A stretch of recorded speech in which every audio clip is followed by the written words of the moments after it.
Zee 24 तास एक पाऊल पुढे।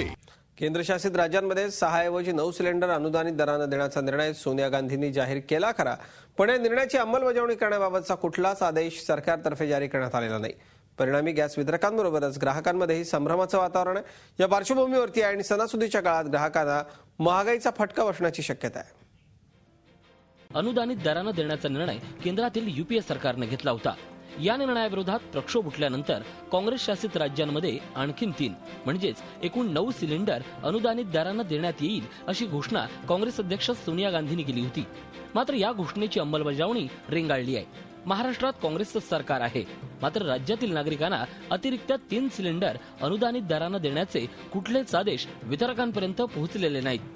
अशी घोषणा केलेली माननीय सोनिया गांधींनी की ज्या ज्या राज्यांमध्ये काँग्रेस रूल स्टेट्स आहेत त्यांनी अधिक 3 सिलेंडर देण्यात यावे, पण तसं काय अजून आम्हाला काही सर्क्युलर आलेलं नाही आहे। तर आत्ताची जी परिस्थिती आहे केवळ 3च सबसिडाइज सिलेंडर 31 मार्च 2013 पर्यंत मिळेल।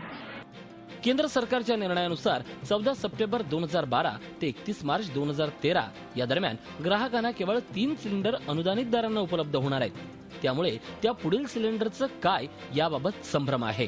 जोपर्यंत केंद्र तसंच राज्य सरकारकडून लेखी आदेश येत नाही तोपर्यंत सोनिया गांधींची ही घोषणाच ठरणार आहे। याशिवाय अनुदानित सिलेंडरच्या किमतीतील फरक कोण आणि कसा चुकता करणार, सिलेंडरची नोंद कुणी आणि कशी ठेवायची याबाबतही स्पष्टता नाहीये।